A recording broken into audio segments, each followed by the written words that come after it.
So hey guys, so இன்னும் இல்லாமல் ஐ அப்டைன் மித்தி ஐட்டம் மான்வோட எபிசோட் 2 தமிழ் ஸ்டேஷன் தான் பார்க்க போகிறோம். வீடியோவில் பார்த்து முன்னாடி எல்லாம் லைக் பண்ண பார்த்தீங்க, லைக் பண்ணிட்டு நம்ம சேனலை வந்து சப்ஸ்கிரைப் பண்ணிக்கோங்க. ஸோ இந்த எபிசோட்லேருந்து கதை செம்ம சூப்பராக வந்து போக ஆரம்பிக்கும். ஸோ அதனால் வெயிட் பண்ணி வந்து பாருங்கள். இப்போ ஓர பசங்க ஸ்ட்ரைட்டாக வீடியோக்குள்ளே வந்து போயிடலாம். நம்ம ஹீரோ வந்து அவனோட சிஸ்டம் வந்து பார்த்துக்கிட்டே இருப்பானா. அவனோட சிஸ்டமோட பேர் ஏசு. இதை வந்து ஞாபகம் வச்சுக்கோங்க. அவனோட ஸ்டேட்டஸ் விண்டோ வந்து பார்த்தீங்கன்னா லோடே ஆக மாட்டேங்குது. நம்ம ஹீரோக்கு வந்து என்னடா ஆச்சுன்றமா சொல்லிட்டு ஒர்க்கே ஆக மாட்டேன்னு சொல்லிட்டு அவன் புலம்பிகிட்டே போயிட்டே இருக்கான். அப்படி போயிட்டு இருக்கும்போது அவங்களோட சிஸ்டமில் ஒரு சில டேமேஜ் வந்து இருக்குது அப்படின்ற மாதிரி சொல்லிட்டு அந்த மெசேஜ் வந்து பார்த்திங்கன்னா நம்ம ஹீரோ கிட்டே வருது. நம்ம ஹீரோ வந்து பார்த்திங்கன்னா இப்போ தான் சொல்ல ஆரம்பிக்கிறான். அதாவது அவனுக்கு 10 வயசு இருக்கும் போதே அவன் வந்து பார்த்திங்கன்னா அவேக்கண்ட் ஆகிட்டானாமா. அப்போலேருந்து அதாவது இப்போ மொத்தம் 17 வருஷமாக நம்ம ஹீரோவோட சிஸ்டமில் இந்த மாதிரி ஒரு விஷயம் நடந்ததே கிடையாதான். அப்போ நம்ம ஹீரோ வந்து எனக்கு வந்து நிறைய வாய்ஸ்லாம் வந்து கேட்குது, என்ன நடக்குதுன்னு எனக்கு வந்து தெரிய மாட்டேங்குது, இந்த சிஸ்டமோட ரிலேட்டடாக விஷயங்கள் தான் நடக்குது போல் அப்படின்ற மாதிரி சொல்லிட்டு நம்ம ஹீரோ வந்து பார்த்திங்கன்னா வந்துக்கிட்டே இருப்பான். அப்போ அவனோட சிஸ்டம் வந்து பார்த்திங்கன்னா கம்ப்ளீட்டாக ஃபெயில் ஆகிடுது. ஃபெயில் ஆகிட்டு ஒரு அன்னோன் ஃபார்ம் வந்து பார்த்தீங்கன்னா உங்களோட சிஸ்டம்குள்ளே வந்து நுழைஞ்சிருச்சு அப்படின்ற மாதிரி சொல்லிட்டு நம்ம ஹீரோக்கு வந்து வருது. நம்ம ஹீரோவுமே வந்துட்டு எனக்கு ஆல்ரெடி ஒரு மிஸ்டீரியஸான ஒரு வாய்ஸ் வந்து கேட்டுச்சு. அந்த வாய்ஸ் தான் என்னை வந்து லைட்டை ஃபாலோ பண்ணி சொல்லிச்சு. இந்த மாதிரி இந்த ஏசர் சிஸ்டம் வந்து பார்த்தீங்கன்னா ஏதோ பண்ணிகிட்டு இருக்கு போலேன்ற மாதிரி சொல்லிட்டு நம்ம ஹீரோ வந்து பார்த்தீங்கன்னா யோசிச்சுக்கிட்டே வந்து போயிட்டுருப்பான். இப்போ அப்படியே கதையோட ஒரு மெயின் பார்ட் வந்து காட்டுறாங்க. இதை நல்லா வந்து கவனிங்க. ஏசர் சிஸ்டம் இதை வந்து பார்த்தீங்கன்னா இந்த அஸ்கார்டியன் காட்ஸ் இருக்காங்க இல்லையா, அதாவது இது வந்து ஒரு மித்தாலஜி பேஸ் பண்ண ஒரு கதை தான். ஸோ இந்த அஸ்கார்டியன் காட்ஸ் ஓடின் தார் இவங்கெல்லாம் வந்து பார்த்தீங்கன்னா இந்த சிஸ்டமை தான் வந்து ஏசர்னு சொல்லுவாங்களாமா. இந்த சிஸ்டமை தான் வந்து இந்த மனித குலத்தை காப்பாற்றுறதுக்காக வந்து கொடுத்து வச்சாங்களாம். கரெக்டாக இந்த நாள் 20 வருஷத்துக்கு முன்னாடி ஒரு பெரிய பேரழிவே வந்ததாக வந்து சொல்கிறாங்க. நடு கடலுக்குள்ளே இருந்து வந்து பார்த்திங்கன்னா ஒரு பெரிய மரம் வந்து வளர்ந்துச்சாமா. அதை பார்த்துட்டு பாதி உலகமே வந்து இது ஒரு சாபம்னு சொல்லிச்சாமா, பாதி உலகம் வந்து இது வந்து ஒரு பிளெஸிங்னு சொல்லிச்சாமா. பட் இந்த ட்ரீ இருக்கு இல்லையா, இந்த மரத்தோட ஒரிஜினல் பேர் என்னென்னா எக்த்ரசில் அப்படின்ற மாதிரி சொல்லிட்டு ஃப்ளாஷ்பேக்கில் வந்து பார்த்திங்கன்னா காமிச்சிட்டு இருக்காங்க. இந்த மித்தாலஜி இருக்கு இல்லையா, புராண கதைப்படி காமிச்ச இந்த வேர்ல்டு ட்ரீ தான் இந்த எக்த்ரசில்னு சொல்லி காட்டுறாங்க. கரெக்டாக 9வது நாள் இந்த ட்ரீ வந்து கம்ப்ளீட்டாக வளர்ந்துருச்சாமா. அதாவது கம்ப்ளீட்டானா ஃபுல்லாக வானத்தையே பொழந்துட்டு வளர்ந்துருச்சாமா. அன்னையிலேருந்து தான் இந்த உலகமே பேரழிவை பார்க்க ஆரம்பிச்சிச்சு அப்படின்ற மாதிரி சொல்லிட்டு ஃப்ளாஷ்பேக்கில் வந்து சொல்கிறாங்க. நிறைய மான்ஸ்டர்ஸ் வந்து பார்த்திங்கன்னா அதுக்குள்ளேருந்து வர ஆரம்பிச்சிச்சான். ஃபுல்லாக மான்ஸ்டர்ஸ்லாம் வந்து மனித குலத்தையே வந்து அடிக்க ஆரம்பிச்சு அப்படின்ற மாதிரி சொல்லிட்டு ஃப்ளாஷ்பேக்கில் சொல்கிறாங்க. எல்லாரும் வந்து வழியில் தவிச்சிட்டு இருக்கும் போது வழிக்குள்ள ஒரு ஒளியாக வந்து பார்த்திங்கன்னா ஒரு மனுஷன் வந்ததாக வந்து சொல்கிறாங்க. அந்த மனுஷன் தான் ஃபர்ஸ்ட் ஹண்டர், அதாவது ஃபர்ஸ்ட் ரைடர். கடவுளோட பவரும் வந்து கலந்த மாதிரி ஒரு மனுஷன் வந்து வந்தான். மனித குலத்தையே காப்பாற்றுற ஃபர்ஸ்ட் ஒளியாக அவன் தான் வந்து வந்தான்றமா சொல்லிட்டு சொல்கிறாங்க. அவன் வந்ததுக்கப்புறமா தான் வந்து பார்த்திங்கன்னா கொஞ்சம் கொஞ்சமாக இந்த ரைடர்ஸ்லாம் வந்து பார்த்திங்கன்னா வர ஆரம்பித்தாங்க. மான்ஸ்டர்ஸ்லாம் வந்து கொஞ்சம் கொஞ்சமாக சாவ ஆரம்பிச்சிச்சுங்க. அப்படி தான் வந்து இந்த ஏசர் சிஸ்டம் வந்து இந்த மேன்கைண்ட் இந்த மனித குலத்துக்கே வந்து ஒரு வெப்பனாக வந்து மாறிச்சு அப்படின்ற மாதிரி சொல்லிட்டு நம்ம ஹீரோவுமே வந்து பார்த்திங்கன்னா சொல்லிக்கிட்டு இருக்கான்.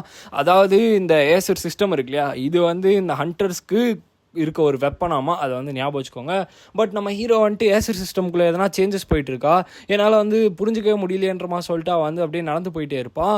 பார்த்தா நடந்து போய் ஒரு இடத்துல வந்து பார்த்திங்கன்னா நிற்கிறான். ஒரு பெரிய டோர் வந்து இருக்கும். அப்போ நம்ம ஹீரோ வந்துட்டு இல்லை இதுக்கு வாய்ப்பே இல்லைன்றமா சொல்லிட்டு ரொம்பவுமே ஆச்சரியமாக வந்து பார்ப்பான். ஏன்னு பார்த்தீங்கன்னா அவன் கண்ணு முன்னாடி இருக்கிறது தான் ட்ரெஷர் கேட்டு. இந்த ட்ரெஷர் கேட்ஸ்லாம் வந்து பார்த்திங்கன்னா இருக்கிறதுலே வந்து சீக்ரெட்டான ஒரு ரூமாக வந்து இந்த ட்ரெஷர் கேட்டு தான் வந்து சொல்லுவாங்களாமா. கிட்டத்தட்ட ஹை லெவல் டஞ்சன்ஸ்லேயே வந்து ரொம்ப கம்மியான ப்ராபபிலிட்டியாக தான் வந்து பார்த்திங்கன்னா இது அப்பியரே ஆகுமா. அப்படி இருக்கும் போது இதுக்குள்ளே இருக்க ஐட்டம்ஸ் இருக்குது பார்த்தீங்களா, அதெல்லாம் ரொம்பவுமே ஸ்பெஷலாகவும் ரொம்ப ரேரான ஐட்டம்ஸ் தான் வந்து உள்ளே இருக்குமா. எல்லாமே ஒளிஞ்சு தான் வந்து இருக்கும். முக்கியமாக இந்த ட்ரெஷர் கேட் ஐட்டம்ஸ்லாம் இருக்குது பார்த்தீங்களா, இது வந்து ஹண்ட்ரட்ஸ் ஆஃப் மில்லியன் வான் வந்து பார்த்திங்கன்னா போகிறதா நம்ம ஹீரோ வந்து சொல்லிக்கிட்டு இருக்கான். எனக்கு ஒரே ஒரு ஏ ரேங்க் எக்யூப்மெண்ட் இது கிடச்சிச்சுன்னா கூட நான் இந்த வாழ்க்கையை வந்து ஈஸியாக வந்து ஃப்ரீயாக வந்து மாற முடியுன்றமா சொல்லிட்டு நம்ம ஹீரோ வந்து சொல்லிகிட்டு இருக்கான். கடவுள்னு ஒரு ஆள் இருந்தால் ப்ளீஸ் எனக்கு வந்து ஒரு ஏ ரேங்க் எக்யூப்மெண்ட் வந்து கொடுங்கன்றமா சொல்லிட்டு நம்ம ஹீரோ அந்த கதவு வந்து பார்த்திங்கன்னா திறக்கிறான். பார்த்தா ஒரு பெரிய வெட்ட வெளியே வந்து பார்த்திங்கன்னா அந்த இடத்துல இருக்குது. ஒரு பெரிய ஒளி வந்து நம்ம ஹீரோவை பார்த்த மாதிரி அடிக்குது. நம்ம ஹீரோ வந்துட்டு இந்த டஞ்சனுக்குள்ளே இப்படி ஒரு இடம் இருக்குன்னு சொல்லிட்டு நான் எதிர்பார்க்கவே இல்லை. அப்போ புராண கதையில் சொல்கிற மாதிரி ஒரு இடம் இருக்கு போலன்ற மாதிரி சொல்லிட்டு நம்ம ஹீரோ கண்ணு முன்னாடி வந்து பார்த்திங்கன்னா ஒரு பெரிய ஒரு உலகமே வந்து பார்த்திங்கன்னா தெரியுது. அப்போ தூரத்தில் ஒரே ஒரு ஐட்டம் மட்டும் வந்து பார்த்திங்கன்னா இருக்குது. அதை பார்த்துட்டு நம்ம ஹீரோ வந்துட்டு ஓ இதுதான் இந்த இடத்துல இருக்க ஸ்பெஷல் ஐட்டம் போல், இதை வந்து எடுக்கிறேன்ற மாதிரி சொல்லிட்டு நம்ம ஹீரோ போய் அதை எடுக்க அவனுக்கு வந்து பார்த்திங்கன்னா அந்த ஏசர் சிஸ்டம் அதாவது டேமேஜ் ஆகி போன அந்த ஏசர் சிஸ்டம் இப்போ மெசேஜ் வந்து கொடுக்குது. என்னென்னு பார்த்தீங்கன்னா, நீங்கள் இந்த டேமேஜ் ஆன சிஸ்டம் வந்து ரீஸ்டோர் பண்ணிட்டீங்க, உங்களுக்கு ஒரு புது எக்யூப்மெண்ட் வந்து கிடச்சிருக்கு, இதோட டீட்டெயில்ஸ் வந்து நீங்கள் செக் பண்ணுமான்ற மாதிரி சொல்லிட்டு நம்ம ஹீரோ கிட்ட வந்து கேட்குது. நம்ம ஹீரோவுமே வந்துட்டு பிளான் பண்ண மாதிரி எல்லாமே போயிட்டுருக்குன்ற மாதிரி சொல்லிட்டு அவன் வந்து பார்த்தீங்கன்னா பார்க்குறான். ஏன்னா சிஸ்டமே வந்து பார்த்தீங்கன்னா கரெக்டான டைமுக்கு வந்துடுச்சு இல்லையா. அப்போ வந்துட்டு நம்ம ஹீரோ நல்ல விஷயங்கள்லாம் ஒரே நேரத்தில் தான் நடக்கும் போலேன்ற மாதிரி சொல்லிட்டு அந்த சிஸ்டமில் வந்து பார்த்தீங்கன்னா அந்த ஐட்டமை லோட் பண்ணுறான். பார்த்தா அதோட பேர் வந்து ஓடினோட லாஸ்ட் ஐ, அதாவது ஓடின் கடவுள் இருக்கா இல்லையா, அந்த கடவுளோட தொலைஞ்சு போன ஒரு கண் தான் இந்த கண்ணுன்ற மாதிரி சொல்லிட்டு போட்டிருக்கு. இந்த ஐட்டமோட ரேங்க் வந்து ஸ்ட்ராங்கு லெஜெண்டரிலாம் கிடையாது, மித்திக்கு, அதாவது கண்டே பிடிக்க முடியாது, ரொம்பவுமே ரேரான ஒரு மேட்ரு இது. அதுவும் இல்லாமல் இந்த உலகத்திலே இது ஒன்று தான் இருக்குதா வந்து பார்த்தீங்கன்னா அந்த மிஷின் வந்து காட்டுது. அப்போ நம்ம ஹீரோ வந்துட்டு வாய்ப்பே இல்லை, நான் வந்து ஜாக் பாட்டே அடிச்சிட்டோம் போலேன்ற மாதிரி சொல்லிட்டு அவன் வந்து பார்த்துட்டு இருப்பான். அப்போ தான் வந்து காட்டுறாங்க இந்த ஐட்டம் இருக்கு இல்லையா, இதை எக்யூப் பண்ணுறவங்க ஒரு வாட்டி தான் வந்து எக்யூப் பண்ண முடியும். அப்படி எக்யூப் பண்ணிங்கன்னா உங்களால் ஒரு மேஜிக்கோட ஸ்ட்ரக்சரை கால்குலேட் பண்ணி அதை வந்து டெஸ்ட்ராயே வந்து பண்ண முடியும். அதாவது ஒரு மேஜிக் வந்து உங்ககிட்ட வருதுன்னு வச்சுக்கோங்களேன், அந்த மேஜிக் அவங்களால ஒன்றும் இல்லாமல் பண்ண முடியும். அந்த அளவுக்கு பர்ஃபெக்டான ஒரு விஷயம் தான் இது. நம்ம ஹீரோ வந்துட்டு இது உண்மையான்றமா சொல்லிட்டு ரொம்ப ரொம்ப சந்தோஷத்தில் குதிச்சுட்டு இருப்பான். இது வந்து எஸ் ரேங்க் ஐட்டமு, கண்டிப்பாக வந்து ஒரு பெரிய ரேங்கிங்கில் வந்து போகும், எனக்கு ஈஸியாக வந்து hundreds of million of want வந்து கிடைக்கும், இது சீக்கிரமாக நான் போய் பிளாக் மார்க்கெட்டில் வித்தி ஆகணுன்றமா சொல்லிட்டு நம்ம ஹீரோ வந்து பார்த்தீங்கன்னா வச்சுட்டு இருக்கான். ஏன்னா இது ஒன்றே ஒன்று தான் இந்த உலகத்திலே வந்து இருக்குது. ஸோ அதனால வந்து கண்டிப்பாக காம்படிஷன் வந்து ரொம்ப ஹெவியாக இருக்கும், நம்ம ஹீரோவுக்கு பயங்கரமான காசு வந்து கிடைக்க போகுதுன்னு சொல்லிட்டு நம்ம ஹீரோ ரொம்பவுமே சந்தோஷமாக இருப்பான். இதுக்கு மேலே இந்த போரிங்கான ரைடரோட வாழ்க்கையை வந்து நான் வாழ தேவையில்லைன்ற மாதிரி சொல்லிட்டு ரொம்ப சந்தோஷமாக வந்து பார்த்தீங்கன்னா நம்ம ஹீரோ வந்து வெளில வருவான். அதாவது இந்த டஞ்சனை விட்டு சீக்கிரம் வெளில போகலான்னு சொல்லிட்டு அந்த இடத்துல இருந்து வந்து பார்த்தீங்கன்னா நம்ம ஹீரோ கிளம்புவான். இன்னொரு பக்கம் நம்மளோட மிங்கியோ தான் வந்து காமிச்சிட்டு இருக்காங்க. மிங்கியோ வந்துட்டு யார்கிட்டயோ ஹிங் வந்து சீக்கிரம் வந்துடுவான், பாத்ரூம் தான் போயிருக்கான்னு சொன்னான், வெயிட் பண்ணுங்கன்ற மாதிரி சொல்ல அவன் வந்து பார்த்தீங்கன்னா பயங்கரமாக நம்மளோட ஹிங்கியோ வந்து திட்டிகிட்டு இருப்பாங்க. அப்போ அவர் வந்து திட்டு வாங்கிட்டு இருக்கும்போது கரெக்டாக நம்ம ஹீரோவே வந்து பார்த்தீங்கன்னா உள்ளே வந்துடுவான். அப்போ தான் வந்து சீக்கிரம் அட்டாக் வந்து ஸ்டார்ட் பண்ண போகிறாங்கன்ற மாதிரி சொல்ல நம்ம ஹீரோவும் உள்ளே வந்ததுக்கப்புறமா அவனும் வந்து மன்னிப்பு கேட்குறான். சரி ஓகேன்னு சொல்லிட்டு விட்டுடுறாங்க. அப்போ கரெக்டாக நம்மளோட மிங்கி வந்து நம்மளோட ஹீரோவை பார்த்துட்டு நீ ஓகே தானேன்ற மாதிரி சொல்லி கேட்பாரு. அப்போ நம்ம ஹீரோ வந்துட்டு நான் ஓகே தான், அதுவும் இல்லாமல் இன்னைக்கு ட்ரிங்க்ஸை வந்து நானே வந்து காசு கொடுக்குறேன் அப்படின்ற மாதிரி சொல்லிட்டு நம்ம ஹீரோ வந்து சொல்லுவான். அதாவது லாஸ்ட் எபிசோடில் சொல்லியிருப்பாங்க இல்லையா, நீயே வந்து காசு கொடு ராத்திரி அப்படின்னு சொல்லிட்டு. அப்போ நம்ம ஹீரோ இல்லைன்ற மாதிரி சொல்லிட்டு சொல்லியிருப்பான். இப்போ வந்து அவனே கொடுக்குறேன்ற மாதிரி சொல்லிட்டு சொல்லியிருப்பான். அப்போ அவர் வந்துட்டு என்ன ஆச்சு அப்படின்ற மாதிரி சொல்லிட்டு ரொம்பவுமே ஒரு மாதிரி யோசிச்சுட்டு இருப்பார். இப்போ நம்ம ஹீரோக்கான வயசு 27, அதை வந்து ஞாபகம் வச்சுக்கோங்க. அப்போ நம்ம ஹீரோ வந்துட்டு ஆக்சுவலாக இந்த விஷயத்தை பற்றி எதுவுமே சொல்லியிருக்க மாட்டான் இல்லையா, அவனுக்கு என்ன ஐட்டம் கிடச்சிச்சு அப்படின்னு சொல்லிட்டு. ஏன்னு பார்த்தீங்கன்னா இந்த இடம் வந்து ஒரு டஞ்சன், ஸோ அதனால டஞ்சனுக்குள்ளே காசுக்காக என்ன வேணால் நடக்கலாம், ஸோ அதனால யாரையுமே நம்ப முடியாதுன்னு சொல்லிட்டு நம்ம ஹீரோவுமே வந்து பார்த்தீங்கன்னா அமைதியாக வந்து இந்த இடத்துல இருந்து கிளம்பிடுவான். அப்படி இவங்க எல்லாம் போயிட்டு இருக்கும்போது ஏதோ உடையிற மாதிரி நம்ம ஹீரோக்கு சத்தம் கேட்கும்.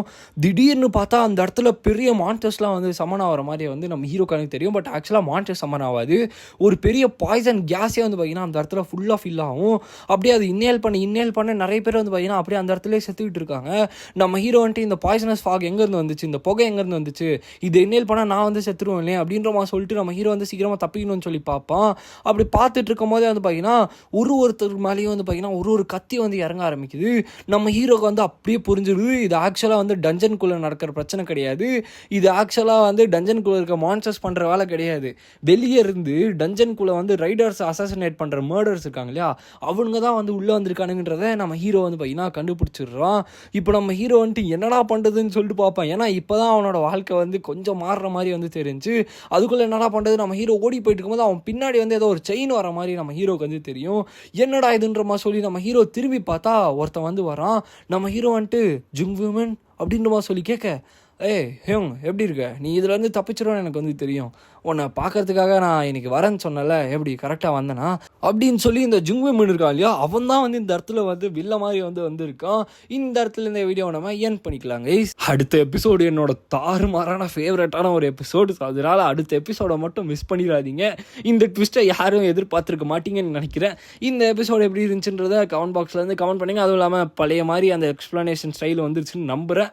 எப்படி இருந்துச்சுன்றதை கமெண்ட் பாக்ஸில் வந்து கமெண்ட் பண்ணுங்கள். ஸோ ஓகே, ஸோ இந்த வீடியோ உங்களுக்கு பிடிச்சிருக்குன்னு நினைக்கிறேன். ஸோ பிடிச்சிருந்துச்சுன்னா லைக் பண்ணிட்டு நம்ம சேனலை வந்து சப்ஸ்கிரைப் பண்ணிக்கோங்க.